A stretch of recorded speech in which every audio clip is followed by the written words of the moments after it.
I was going to stand in that by-election, but I was warned not to. I was told that if I stand, I was going to be blocked. I've been told that Muslims are an electoral problem. And I have been told explicitly that at some point I'll be chucked out of the party for speaking about Islamophobia, because I've seen the scale of it. I've seen it from the inside. And as bad as you think it is from the outside, it's worse on the inside. I'm going to tell people what's really going on in Westminster. Welcome to The Big Picture, a show about the past, the present, and the future. My name is Mohammed Hassan, and today we sit down with UK Labour member and former Uxbridge candidate Ali Milani. Milani burst onto the political scene when he challenged Boris Johnson for his seat during the 2019 elections. He lost that vote, but by the narrowest of margins. He even wrote a book about it.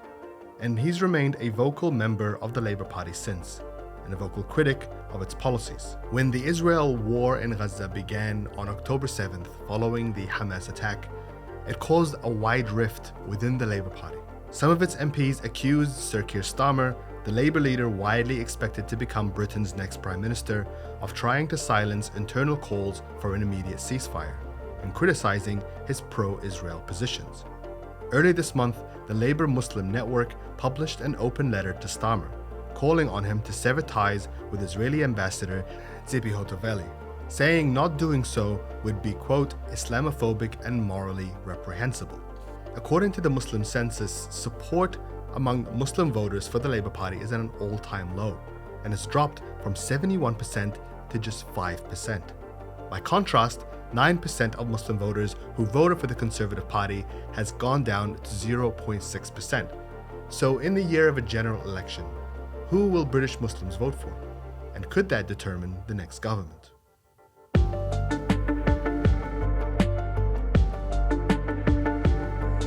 Ali Milani, welcome to The Big Picture. It's a pleasure having you with us today.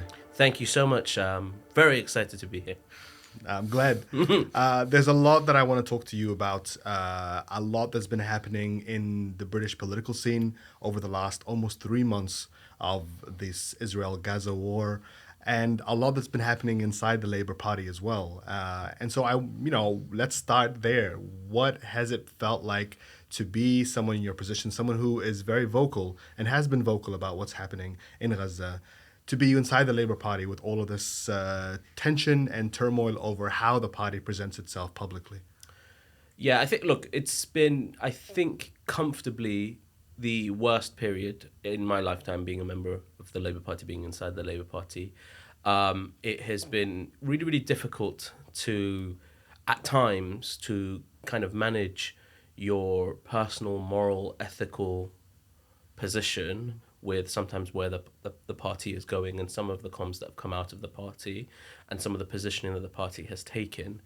And so there's an element of sort of personal conflict of, you're seeing what is utter brutality coming out of Gaza, a genocide of a people, and then you're having to fight in your own political party to at the very basic, get that recognized as the brutality that it is. And then obviously, I think one of the things that people overlook is there's also, not just for me, but for many Muslims in the party, many of whom have left, many who've decided to stay, there's personal conflict there, because I think the inevitable conclusion you reach is, well, why aren't the people of Gaza, their lives seen as valuable? Why isn't the same sort of the same value given to their lives as to other people's lives? Ukraine being the easiest example that we've been speaking to, and it always comes back down to this element of Islamophobia, and there's an anti-Palestinian racism, there's an Islamophobia element to it as well, and then that questions your own existence in the party. That being said, I've also seen quite a lot of fight within the party, Labour Party members, Muslim members who have attempted to shape the party's position, to educate, to try and push the party into the right positioning. But it has been an incredibly difficult journey over the last sort of couple of months. But all of that is kind of overshadowed by what's actually going on in Gaza. So it's very easy to keep yourself grounded and on task to essentially get the position of the party into the right place because of the images that we see every second coming out of Gaza. And the way that you describe it sounds, on one hand, kind of like a very healthy democratic environment to have in any kind of party, where you tussle over issues and you ultimately try and pull the party into a good place. But the way that you, for example, are describing the situation in Gaza right now as a genocide is miles apart from where your leader, Keir Starmer, is describing the situation, has been over the last 3 months, starting from, you know, the criticism that he received about what people were accusing him of, which is essentially condoning the human rights violations that Israel was accused of taking, refusing to call for a ceasefire for the longest time, and then now coming to this position of a quote-unquote sustainable ceasefire. Why is there such a huge gap in views, in perspectives on the conflict within the party? There's a number of reasons. I couldn't speak for Keir himself. I haven't actually spoken about it to him on this issue for months. But look, there's an element in the party that's solely focused on an election and the politics of it, and the sort of moral positions, the right and wrongs is kind of placed at the wayside, thinking about how do we get ourselves elected, and there's a fear of being outside what they deem to be the sort of political center. So, the sustainable ceasefire thing that you spoke of, I have no idea what that means, sustainable ceasefire. You either had a ceasefire or you don't. But that came after Rishi, the Prime Minister, had called for it. There's a huge element kind of looking to America as to what America does and the positions America takes. And that's really quite frustrating, because what you want from a progressive party, a party that kind of claims to be internationalist, anti-racist, all these things, is to take lead on these issues. That's what politics is. And I've quite frequently spoke about political courage. And any politician, you could have anyone sat in this seat, politician come through your doors and regurgitate what the focus groups tell them to do, or what they think will get them elected based on what advisors and polling companies tell you. That's easy. Anyone can do it. You don't need any skill to do that. You just need to have a nice haircut and a red tie, and you could get that done. But what you should really be looking for in your politicians, and I tell my advice to everyone, is those who are willing to take what may be unpopular and make it popular, or what the right thing to do is and sell it to the country, what the moral position is and make that case in the media, on the doorstep, one-on-one to people. And that's lacking in the party. So that's part of the reason why the gap is there. The other reason is just straight up racism. Palestinian lives are not valued as equal in any measure to anyone else in the world, not just in the Labour Party, but that's the British political establishment status quo. Palestinian lives don't matter. That's the position that we're in, and I've learnt that better than most in the last sort of 2 months. I've engaged with the Labour Party, with Tories often in Westminster. I've lived my the last sort of 5-6 years of my life in Westminster, and across the political spectrum there is a deep level of racism towards Palestinians and a serious issue with Islamophobia in our politics, and that is a huge amount as to why the same empathy isn't provided to the near 20,000 Palestinians who have been killed in Gaza, compared to other conflicts in the world. Because that's the most frustrating part, is why isn't there equal measure given to what's going on? And a huge element of it is that. There's also a little bit around the Palestinian issue was one that was close to the heart of those on the left of the party, and the factionalism in the party. There's this sort of froth at the mouth, obsessive factionalism that exists in the party, and there's a certain element of that, but it's a combination of those sorts of three things going on as to why the position is in such a bad, is in such a difficult place that it is. But that's why the fight is so important. It's, I take it as a personal responsibility. I could wipe my hands clean, wash my hands of it and go, I'm out, right? The positioning is awful. Some of the comments have been awful. I think, what you were mentioning particularly was the LBC comment, which I took quite personally and offensive. But not, it's not just this is when Keir Starmer said that Israel has a right to cut off food and water to which Gaza. he's clarified 9 days later. and has subsequently given speeches outlining that doesn't have that right. I was in the room in Chatham House when he gave the big speech about Israel not having a blank check, and so we have moved in some areas. It's a low bar, but we've moved. But it would be, I guess, easy for me to wipe my hands of it and go, no, I'm out. And people have taken the decision to leave. I understand it, right? I've got no criticism for people who can't square the sort of moral gap between themselves, their own position, and where the party is. But I see it as a personal responsibility to fight to get us into the right space. And in terms of that, what you're describing in terms of members of the party leaving, councillors stepping down, even shadow cabinet ministers resigning. Yeah. It all came to a head in this ceasefire vote that took place in Parliament, a month and a half ago now. And this was really the turning point for some people, where they realized that the Labour Party was going to take a very strong position against the ceasefire at that time. The ground has shifted somewhat. Again, sustainable ceasefire is a very vague, very blurry statement. But at that moment in time, there were some people that felt like they could no longer stay in a party like that. Yeah, and we're not talking about, by the way, what they refer to as hard left sort of activists or party members. We're talking about members of the shadow cabinet who couldn't square that moral gap. Yeah. What was going on in the party at that moment in time? What was the environment like? Oh, it was chaos. Yeah, I think there was, in the lead up to that, there was a lot of expectation that the party would land in the right place eventually, and that didn't happen. In fact, I will tell you, Labour Party conference was happened, I think, hours after October 7th, and I met with members of the leadership and senior members of the Labour Party, and I said to them at that time, I said, listen, I think over the coming weeks and months, what we're going to see is going to be very difficult. Don't say something on Friday that you're going to regret on Saturday. That was my advice to them at party conference. That wasn't heeded.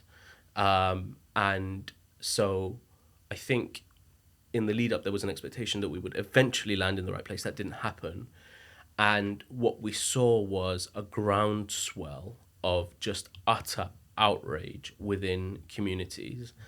And some of it came from a moral position. There are some good MPs in there. I will say this class of politicians in Westminster, I'm going to say out loud, maybe for the first time, is the worst class of politicians anywhere in the Western world. In terms of talent, communication skills, moral courage, all that kind of stuff. I'm not talking about the Labour Party, I'm talking broadly. All 600 plus of them are amongst the worst politicians anywhere in the Western world, anywhere in the world, possibly. But there are some very, very good ones in there. And so there was a few who really couldn't deal with the ethical conundrum of not being able to call for a ceasefire. There was a huge amount that were being pushed by their constituents. I visited MPs and spoke to MPs who were telling me they were having 3,000, 4,000, 5,000 emails in their inboxes from constituents, just outraged as to why they haven't called for a ceasefire. And it's not the campaign emails that you get, where you put your name, because I saw some of these emails, and let me tell you, there wasn't a punctuation, a comma, or a full stop anywhere to be seen in these emails, which tells you people are just angry and just smashing the keyboard. And so there was a lot of pressure coming from within the communities. I won't vote for you, won't never vote for you again. I gave you my vote and you've betrayed that vote. And so a lot of it came from political fear of, I'm going to lose my seat. I spoke to MPs who were telling me explicitly that if this goes the wrong way, if I don't vote the right way, I am going to lose my seat at the next general election. And so a huge amount was as a result of that.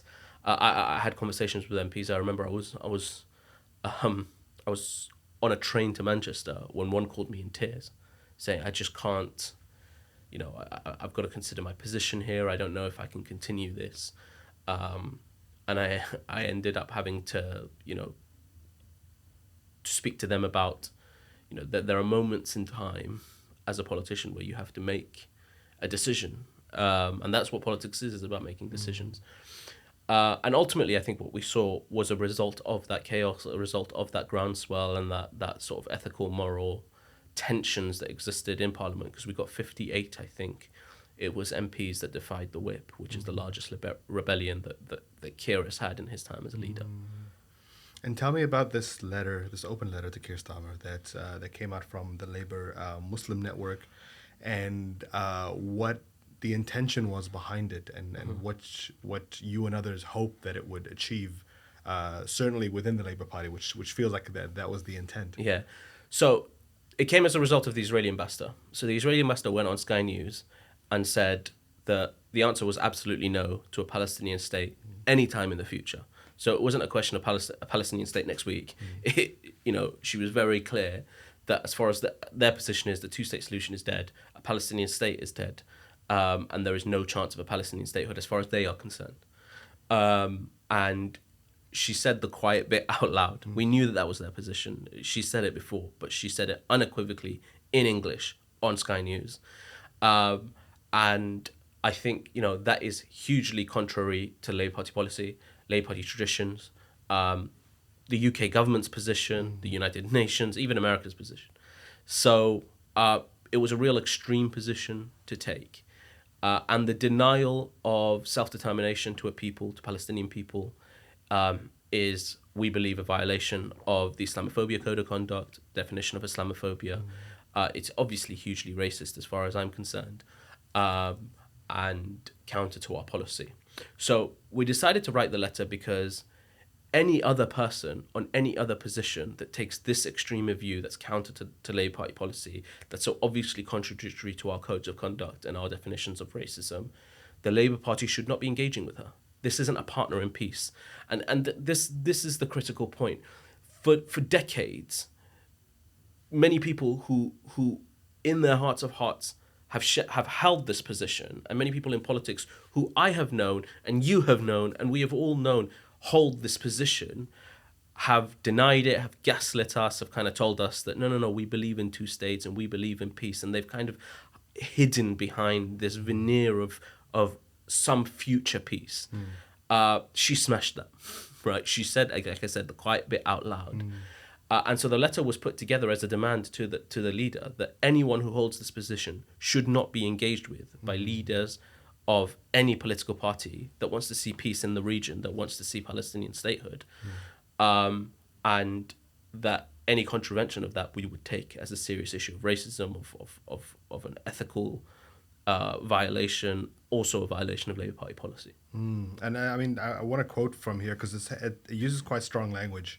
Associating with such individuals or endorsing their views in any way is not only Islamophobic and morally reprehensible, but poses a significant risk to the Labour Party's integrity and our commitment to human rights and international law. That kind of mirrors what you were saying before about feeling like there was a strong anti-Palestinian, anti-Muslim sentiment that existed within the party. Was that, was the idea to try and like highlight that very vividly and say like, look, this exists within the party, let's not let it win? Yeah, but like I said, the problem is, yes, it exists in the Labour Party, no doubt about that. I have spoken at length and ad nauseum about the level of Islamophobia in the Labour Party and in our politics more general. But this is British political status quo, and that's the problem. Is that it goes unchallenged. The level of anti-Palestinian racism, the level of Islamophobia, the dehumanization of Palestinian lives and the value of those human lives is just the status quo in our politics. And no one has the basic courage to challenge it. And unless it's challenged, it will continue to be status quo. And the problem is, this. I don't know if these MPs realize it, but what they say, how they speak, and the positions they choose to take becomes the norm in our society. That's what leadership is all about. And unless some of them have the basic courage to challenge it, then we're never going to come out of the situation we're in. And guess what? We're never gonna have peace. We're never gonna have any solution to the problem of racism in our party, in our political establishment. But we're also not going to be a partner of peace or a part of the solution as to what essentially happens in the region. And so that's what the letter is about. It's about taking a stand. It's about taking a political and moral position, and it shouldn't be controversial. Keir Starmer would not engage with, I can guarantee you this, would not share a stage with, would not share a platform with, would not have a meeting with anyone who denies the right of Israel's right to exist. Would not do it. Guaranteed. So why should he do it with someone who denies Palestine's right to exist? Was the decision to make this an open letter, was that indicative of the fact that some members of the Labour Party felt like they weren't being listened to on this issue? Yeah, I think it had to be public because, the public narrative needs to be challenged. So in order for it to be challenged, it needed to be said out loud and in public. But also, what I think members need to hear, people in the public need to hear, Muslims need to hear, Palestinians need to hear, and we must be clear that not the majority of people in Gaza are Muslim and the majority of Palestinians are Muslim, but there's a huge Christian population, there's a huge population of no faith as well. And so I think what they need to hear is that there are people who are challenging these things, that there are people who are fighting on these issues, and it's not like the status quo and the establishment get to hold these positions without any sort of fight back from within communities. Now, Keir Starmer has, for the last few years, really positioned himself as somebody that stands up for anti-Semitism within the party, which he, campaigned on as being a real issue within the Labour Party, within other parties as well. And at the same time, you saw him over the last 3 months hold what has been described as pro-Israel positions, which is tries to soften. Where would you place him on the spectrum that you described, with regards to how would you describe the way that he sees the Muslim community in the UK and how he sees Palestinians? I don't know. I don't know Keir well enough, if I'm honest. I've met Keir on a number of occasions. I had loads of one-to-one, sort of sit-down meetings and discussions, a few text messages here and there, but I don't know him well enough to know his own personal position. What I can tell you is the Labour Party's position, and that I don't think that equal value is given to Palestinian lives in the Labour Party, or has been.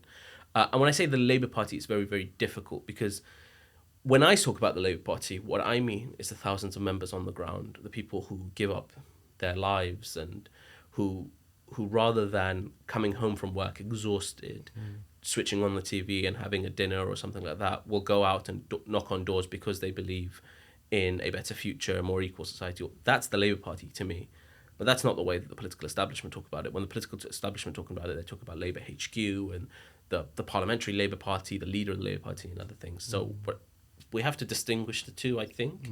And there has been a conflict. The majority of this sort of resistance to this position that we've taken on Israel has come from members and councillors as representatives of those members.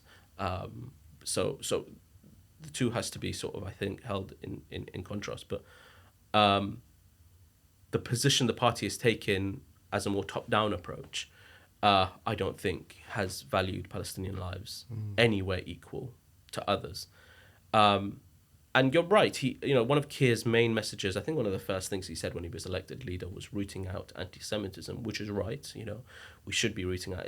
We call ourselves an anti-racist party. I think people are kind of getting sick of that because it's not really put into practice as much as it should be on all forms of racism. But one of the things that I've been speaking about for 5 years now in the party is the scale of Islamophobia and the level of Islamophobia that exists in our party and in British society. It's just something that Keir Starmer has spoken on recently over the last month, coming out and saying that it'd be one of the issues that he takes seriously. Yeah. But do you think we did the report into Islamophobia where he put out a public statement saying he's going to support it. He's done a number of speeches where he's recognised the work that we do and other things. But there's still a challenge. And it's not just Keir. The Labour Party, people often think it's just Keir, but there's a huge establishment in the Labour Party outside of the leader of the opposition's office that needs to be dealt with. There are some very, very senior people, not in Keir's sort of realm, but in the Labour Party, who are Islamophobes. I have engaged with them. I know that for a fact. Anyone that you want to name? I don't want to get you or myself sued, so we're going to avoid that. I'll give you an example.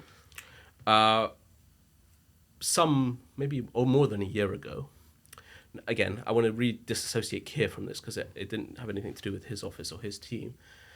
But I sat in a meeting at Labour Party HQ, chaired by a member of the NEC, with other members of the NEC sat around the room, where we were supposed to talk about Islamophobia, and I was shouted down, told Islamophobia, isn't a huge problem. It's basically a factional issue that we have raised.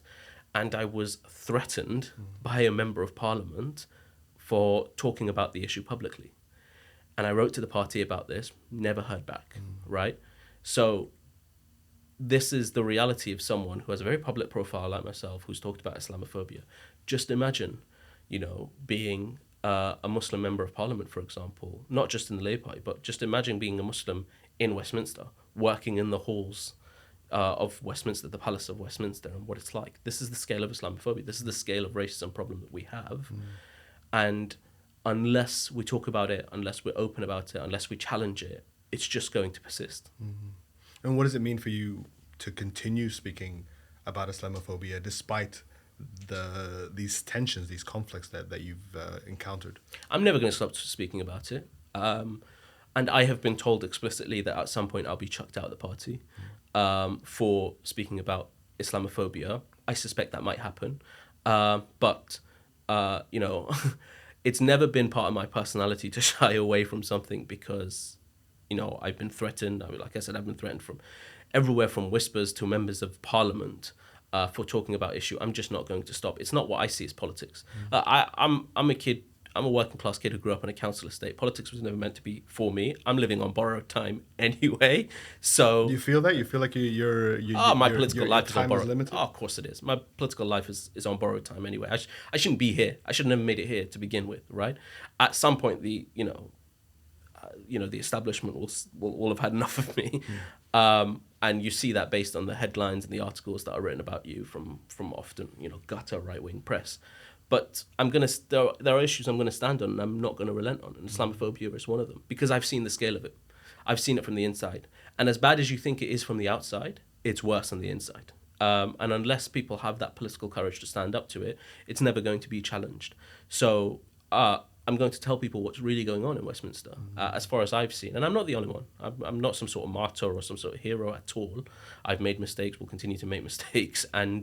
But all I can tell you is my experience. This is what I've experienced, I've been told that Muslims are an electoral problem and that, yes, there are 2 million Muslim votes out there or more than 2 million Muslim votes out there, but appearing too close to Muslims risks politicians and political parties having a security problem, right? Being seen as too close to Muslims is seen as scaring off some of the more rural voters because you're seen as too close to terrorism. This is the scale of Islam. This is things I've heard from these things that senior you're hearing advisors. from other members of the party, from not just Labour Party. I've heard this from across the political spectrum. Yeah. From people not a member of the parties but who are in the political space as advisors and spads and that sort of thing. Yeah, this is openly said in Westminster, and so. But it goes unchallenged, and it has gone unchallenged for the largest time, either because people are afraid for their own political life, they don't have the courage or the backbone, or they share the views. My name is Ali Milani. I'm the candidate standing against Boris Johnson here in Uxbridge and South Ruislip. We're out here in the town centre speaking to residents, speaking to people in the shop, people doing trading, speaking to as many people as possible to try and bring about a local MP in Uxbridge and South Ruislip, a Labour government, and change society for the many.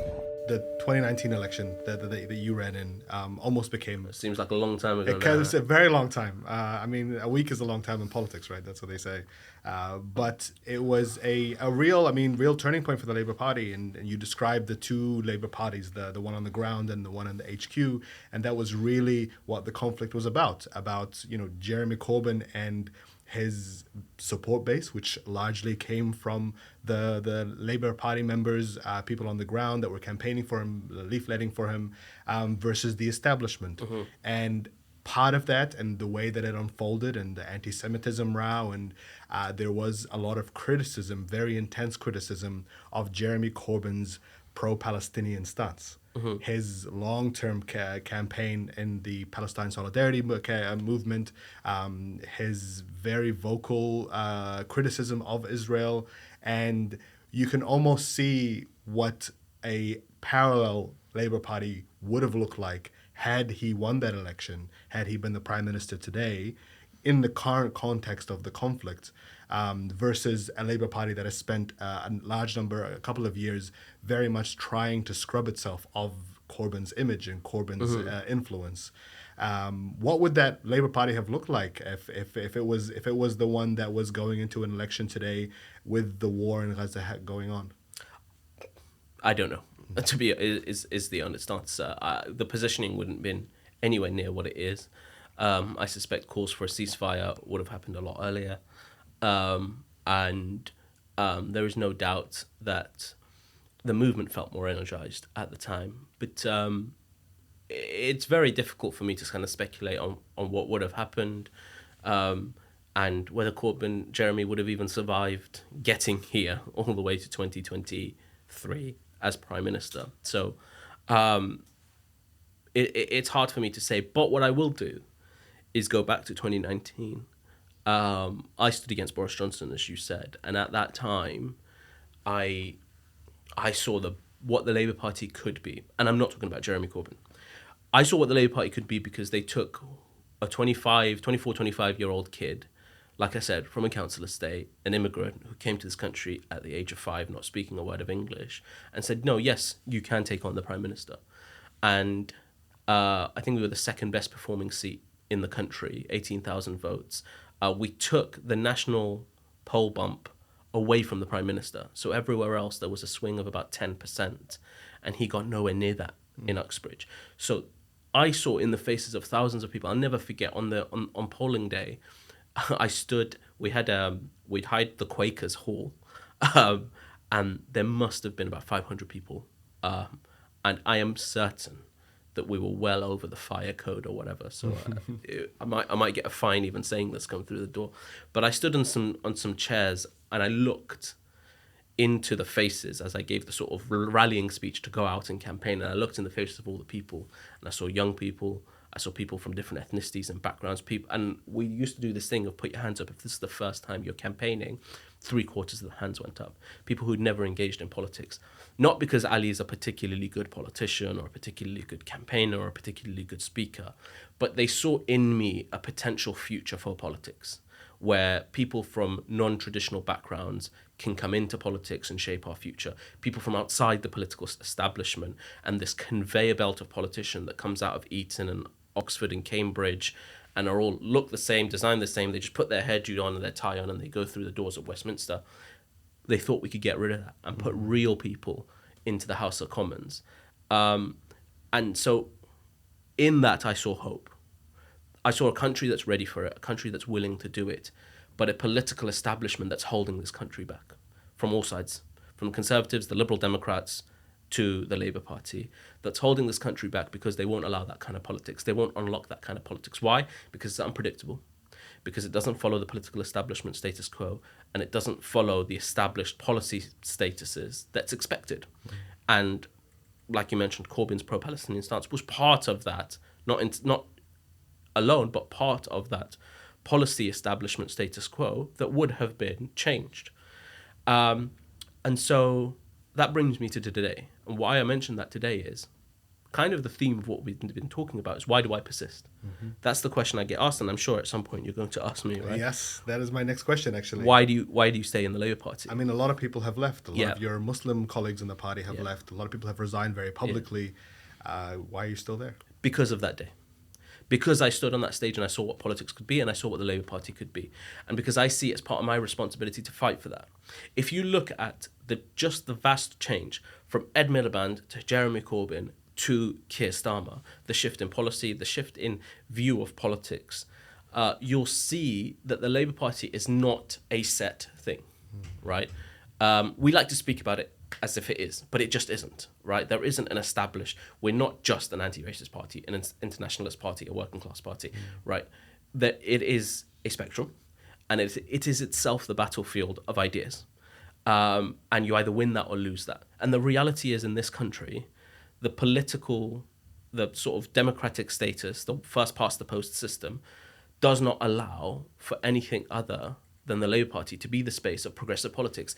If it had, not only the left, but the Social Democrats would have tried to create their own party that changed UK, that fell on its face so badly. The Social Democrats, the SDP or others, the left-wing parties, they would have gone off the ground. They don't, right? Because the reality is the political system in the UK means that if you have progressive politics, if you want to see a more equal society, if you want to see a more internationalist, moral, ethical foreign policy, the battle is in the Labour Party. We have to win it. I refuse to lose, because losing means giving up, right? I don't give up. It's just, I've never been taught to give up. And so it's just not part of my personality or part of my nature. So by asking me to leave, you're asking me, and I completely understand why some have, but you're asking me to take all this anger and fight and passion and willingness and urge to see a better world, a better country, and take it nowhere. And I'm not willing to do that. I think we can win the fight in the Labour Party. I think we can shift perspectives, we can shift ideas, we can win the battle of ideas in the Labour Party. But we've got a long road ahead of us. I recognise that. And look, many people have left, and I understand that. I completely understand why some people will say, hey, it just doesn't, I can't square my own moral position with the position of the party. That's respectable, understandable. I wouldn't even attempt to convince them out of it because of how bad things have been. But my point to everyone else is that unless we get proportional representation, unless the entire British political establishment and political system changes, if you have progressive politics, if you sit on the left of the spectrum, if you want to see a more equal, just society, foreign policy, then we have to fight for the Labour Party. How do you square that up with your feeling that you are also on borrowed time in the Labour Party? It's not in the Labour Party on borrowed time. It's in politics in the UK now. I say I'm on borrowed time because I was never meant to be here. I'm not someone, I wasn't trained in the halls of Harrow College or Eton College. And so the reason I say I'm on borrowed time is because I was never meant to get here to begin with. And so I recognise that I'm speaking a lot about myself and I don't like doing this, but like people like me, and there are some members of Parliament, for example, like me, who come from backgrounds like mine, who were never supposed to get there. We're anomalies, right? Now that we're here, it's I think part of our job to kind of reshape the system so more people like us can come through. But the borrowed time is very much recognizing that, I was never meant to get here, and the establishment will do everything that it can to remove me and others like me. We spoke to you a couple of months ago on a different show on Real Talk via my. They bought me a Caesar salad. It was very nice. Yeah, that's right. We saw the salad. I broke a political rule. Did you know? You're not supposed to eat on camera. Oh, yeah. Okay. Ed Miliband learned that rule the hard way. I mean, I think a lot of. I didn't have a bacon sandwich, I swear. Well, a lot more politicians should break that rule. Yeah. But one of the things that you mentioned during that interview was that you would, apart from some of the criticisms that you would get for speaking about Islamophobia within the party, that there were others that were warning you not to run again as a candidate, not to put yourself forward as a candidate. And we are going into an election year. And what does that mean for you? I mean, are you planning on putting yourself forward again as a candidate? And if not, what is left for you to do in this party? I'm just trying to figure out whether to give you the gossip or not. Since then, we've had a by-election in Uxbridge, which naturally I should have stood in. And I was warned explicitly not to put my name forward. I was told. I'm saying this now, by the way. I was going to keep it very, very quiet. Largely because I care about Uxbridge and South Ruislip Labour Party. There are amazing people in Uxbridge and South Ruislip Labour Party. That CLP is very close to my heart. It's my home. It's where I spent most of my life. And I didn't want to have a battle, a public battle, where in essence it in any way undermines whoever the candidate would be and the campaign there.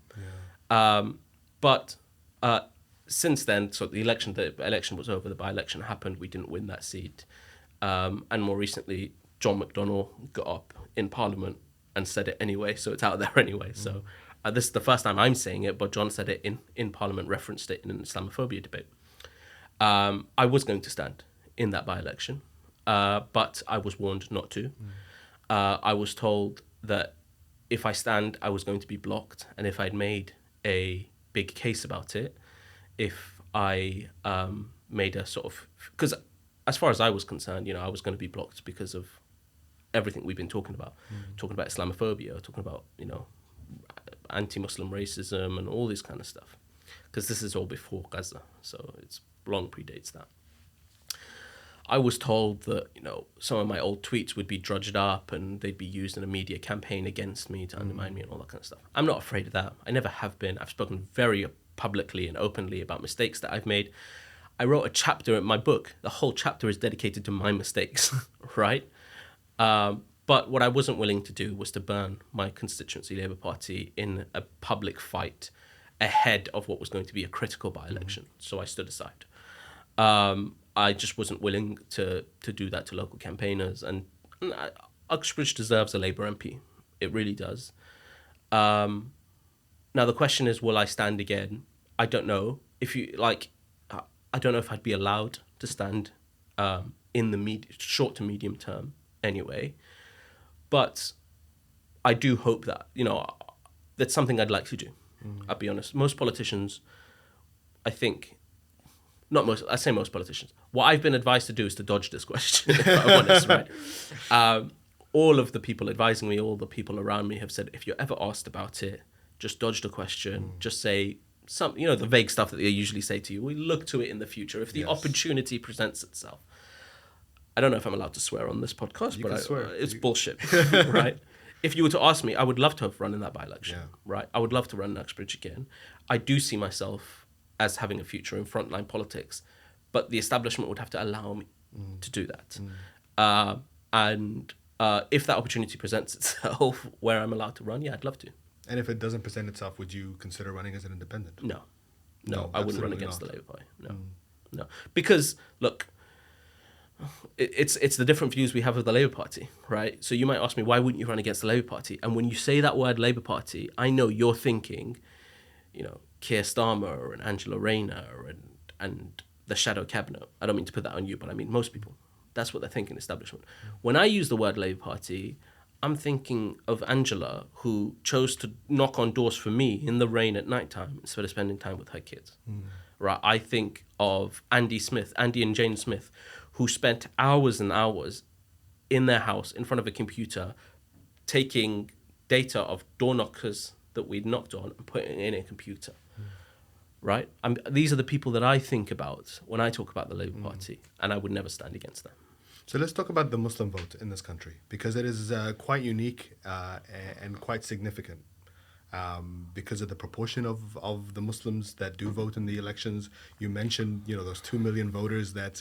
More than 2, I think, no, This approximately 4 million Muslims in this country. Registered voters and all that kind of stuff. And there are seats in this country that have a very large Muslim contingency that could potentially sway the outcome of an election, who have traditionally overwhelmingly voted for the Labour Party, who are now, according to polls, really questioning their sense of loyalty to the party and whether the party represents them. There's conversations about getting behind independent candidates and trying to really almost like punish the Labour Party for its position on Gaza specifically. Where inside the election strategic hive mind of the Labour Party going into next year, where do the Muslim voters stand? Are they part of that consideration? Is there a worry that this backlash could really affect the chances? If the Muslim vote isn't in the forefront of the political mind, it's idiocy. Anyone who's telling Labour that they can win without the Muslim vote is stupid, right? And I'll give you an example why. Depending on what numbers you believe, there's about 2 to 3 million Muslim votes around the country. Now, the interesting thing about the Muslim vote is it's concentrated in areas. It's not spread across the country. It's concentrated in some key areas. We know from data that we've done that there are 31 constituencies where the registered Muslim vote far outnumbers the majority, the electoral majority in these constituencies. What we're talking about: London, Bradford, Leicester, Manchester, Birmingham. These are the key areas, right? And they tend to have Labour MPs. These Muslim areas tend to have Labour MPs.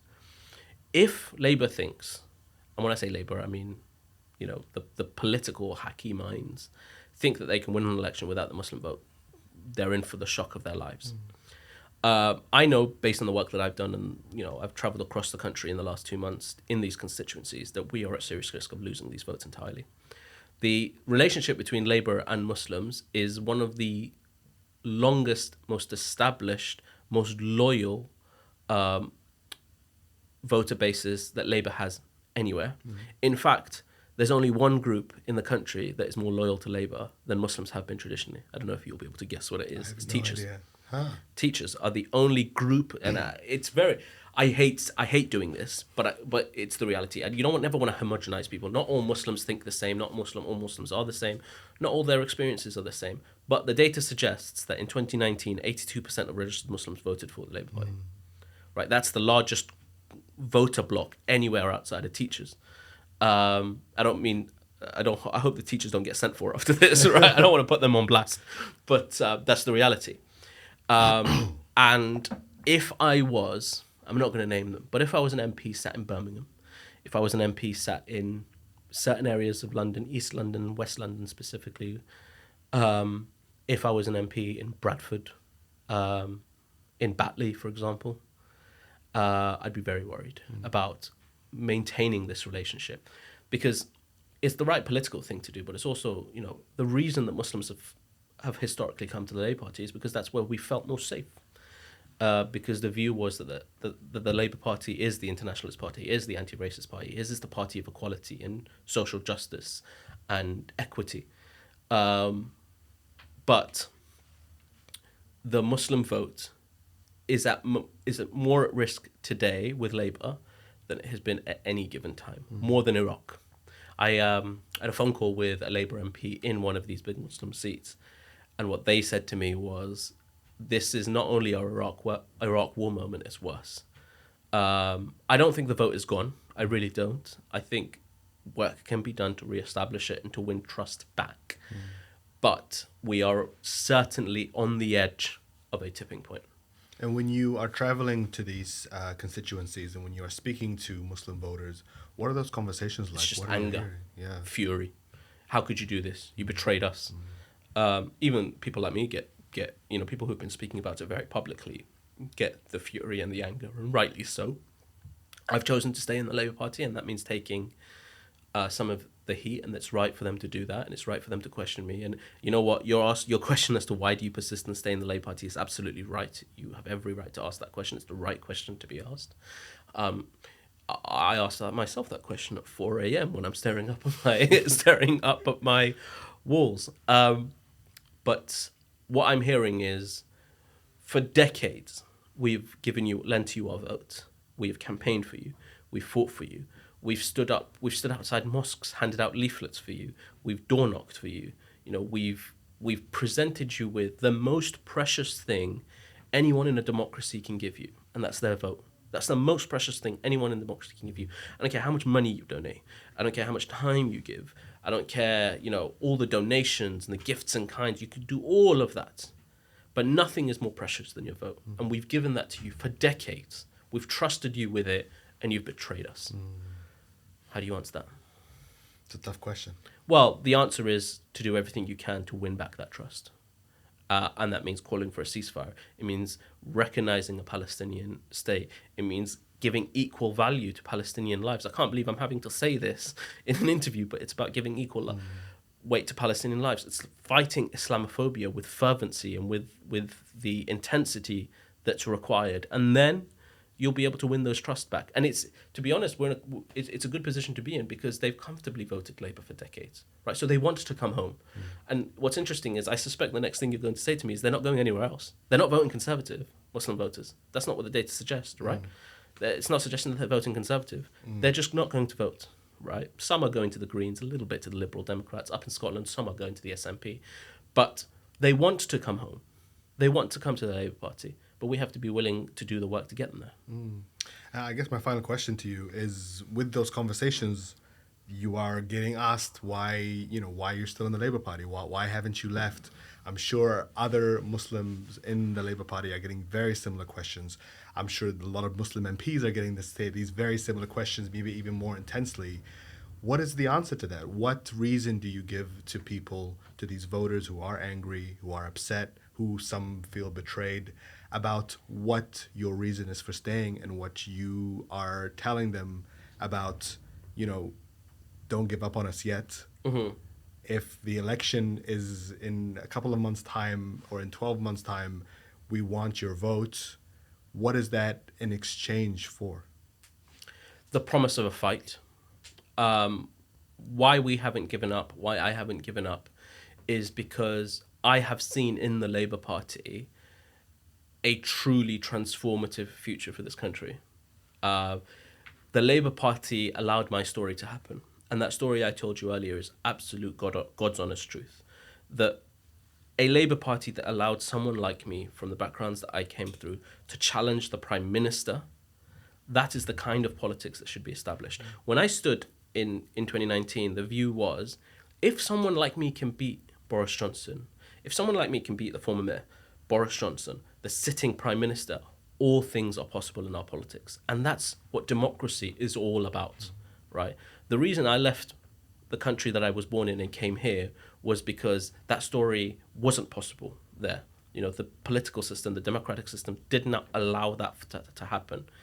If it can happen here, then all things are possible, all ideas are possible, and we can unlock a transformative, different kind of politics. It's possible in the Labour Party because it's happened before, right? We are in a difficult moment now. I recognize that. I know how hard it is. I know how difficult it is to square the moral, ethical conundrum that people find themselves in with their own heart, with the position that the party takes. But given the political establishment, given the British political system, the Labour Party is the battleground that we have to win. And I am determined that we can win if we fight together. Where do you want the Labour Party to be positioned on the Palestinians, on Gaza specifically? The first thing, and it's such a low bar, but it's sad that I have to say it, but I do have to say it, is to value Palestinian lives equal to all other lives in the world. The recognition of a Palestinian state, to call what's happening in Gaza what it is, which is a genocide, to speak out against the crimes against humanity that Israel is committing, not just in the last 2 months, but has been committing on Palestinians for decades, and end to the occupation, the right of return for Palestinian refugees. These are all, basics that other political parties have gotten right across Europe, and it's where I'd like to see our party take. And that's the fight every day. Ali Milani, thank you very much for being with us today. Thank you so much. Hopefully this isn't the last political interview I give.